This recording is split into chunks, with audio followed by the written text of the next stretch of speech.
اللہ اگر چاہے، اس لیے کہ سرکار غریب نواز کو بھی یہ چیلنج کیا گیا تھا۔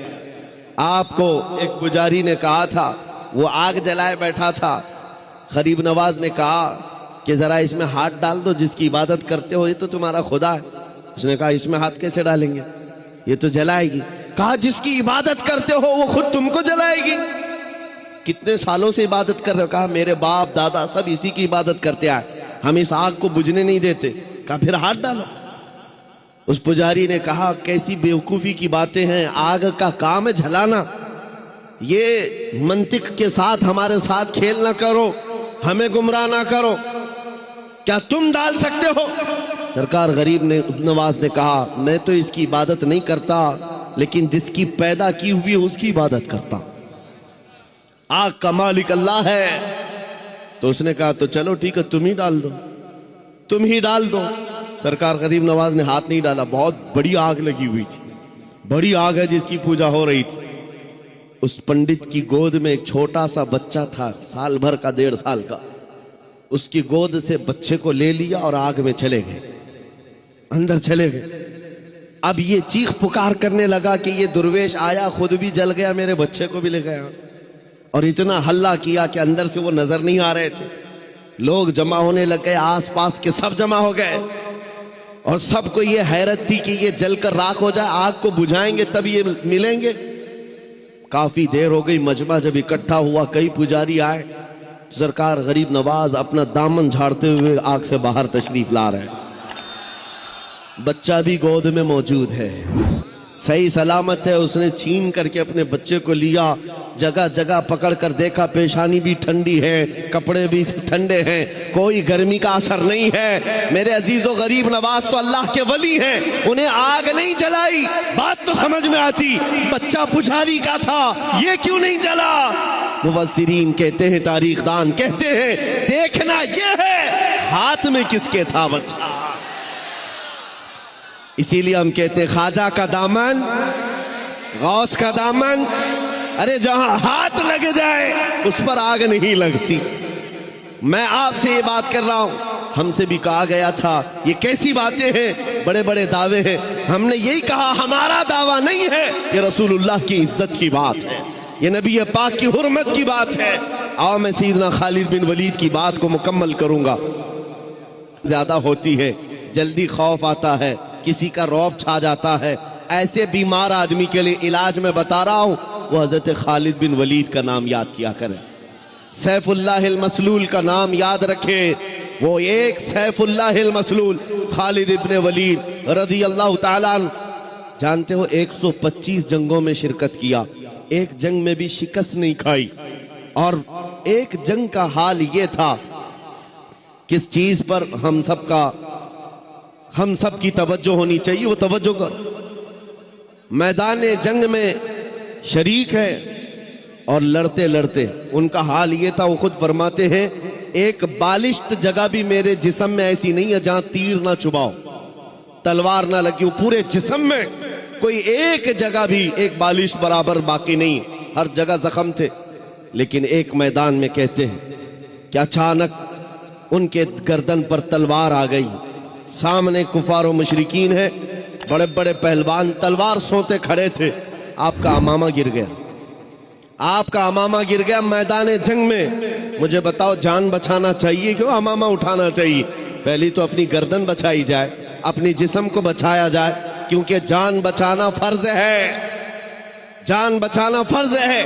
خالد ابن ولید سیف اللہ المسلول، اسلام کے عظیم سپہ سالار نے گردن نہیں دیکھی، وہ امامہ اٹھانے چل پڑے، اور اٹھایا، بڑی آرام سے سکون سے اٹھا کر کے پہننے لگے، اور جنہوں نے تلواریں اٹھائی تھی وہ سکتے میں رہ گئے۔ ایک چھوٹا فوجی بھی یہ غلطی نہیں کر سکتا، سپہ سالار اتنی بڑی غلطی کیسے کر سکتا ہے؟ لوگوں نے ہاتھ تلوار ان کے نیچے آ گئے۔ اس کے بعد ظالموں نے، دشمنوں نے پوچھا خالد ابن ولید تمہارا ہی نام ہے؟ کہا تم ہی سپہ سالار ہو، لیکن ایسی غلطی کیسے کر سکتے ہو جب تمہاری گردن پر تلوار لٹک رہی ہو اور تم امامہ اٹھانے کے لیے نکل پڑے ہو، پگڑی بچا رہے ہو کہ گردن بچانا چاہیے؟ خالد ابن ولید نے مسکرا کر کہا تمہیں پتہ ہے میں جس جنگ میں بھی جاتا ہوں اللہ کی مدد سے فتح یابی ضرور ملتی ہے، اور فتح کا جھنڈا گاڑ کر آتا ہوں، لیکن اس کے پیچھے راز یہ نہیں ہے خالد بن ولید اپنے بازوؤں کی طاقت پر بھروسہ رکھتا ہو اور اپنے بل بوتے یہ جنگوں کو فتح کرتا ہو۔ میرا وجدان اور یقین یہ ہے اس امامہ مبارکہ میں رسول اللہ کے 3 موئے مبارکہ ہیں، رسول اللہ کے 3 موئے مبارکہ ہیں، اور میرا یقین یہی ہے جب تک یہ سر پر ہوتے ہیں اللہ میرے لیے میدان آسان کر دیتا ہے۔ نسبت مصطفیٰ پر انہیں فخر تھا، اسی نسبت پر وہ فتح یاب ہوا کرتے تھے۔ یہ صحابہ کی باتیں عرض کر رہا ہوں۔ آپ کو پتہ ہے ایک مرتبہ عیسائیوں نے آپ کو چیلنج کر دیا تھا کہ اگر تمہارا دین سچا ہے تو آؤ خالد بن ولید ہم اور تم سامنے بیٹھتے ہیں، مباہلہ۔ اگر دین تمہارا سچا ہے تو زہر کی ایک شیشی لائی عیسائیوں نے، کہا کہ اس کو دونوں لوگ پئیں گے، جو بچ گیا اس کا دین سچا ہے۔ اور یہ جھوٹے لوگ اس طرح سے کبھی آگے آ بھی نہیں سکتے، چیلنج تو کر لیں گے لیکن آ نہیں سکتے۔ خالد بن ولید کو جب یہ کہا گیا اور وہ زہر ایسا تھا کہ اگر چمڑی پر بھی لگ جاتا تو چمڑی جل کے نکل جاتی، اور اس زہر کو پینے کی بات تھی۔ سامنے بڑے بڑے پادری بیٹھے ہوئے تھے، انہوں نے سوچا تھا کہ ڈینگ مار لیں گے، لیکن انہیں پتا نہیں یہ محمد عربی کا شعر ہے، نبی کریم صلی اللہ علیہ وسلم کے غلام ہیں۔ یہ جس طرف نکل گئے طوفان اور آندھیوں نے بھی رخ موڑ لیا ہے، سمندروں نے راستے دے دیے ہیں، 2 نیم ان کی ٹھوکر سے دہریا و صحرا۔ یہ اقبال نے کہا تھا پہاڑ ان کی ہیبت سے رائی، سمٹ کر پہاڑ ان کی ہیبت سے رائی۔ خالد بن ولید نے کہا آ جاؤ، سامنے آ جاؤ، بیٹھتے ہیں، میں تیار ہوں اس بات کے لیے کہ زہر ہم بھی پئیں گے، تم بھی پی لینا، جو بچ جائے اس کا دین حق ہے۔ لیکن مقابلے کے لیے جیسے ہی سامنے آئے، زہر کی شیشی رکھی ہوئی ہے، بہت خطرناک زہر ہے، چمڑی پر بھی لگ جائے تو جل کر کے نکل جائے۔ آپ سے کہا گیا اٹھاؤ اور پی لو، تو حضرت خالد بن ولید نے کہا دونوں کی طرف سے پینا ہے، لیکن انہوں نے کہا نہیں، پہلے آپ کریں گے۔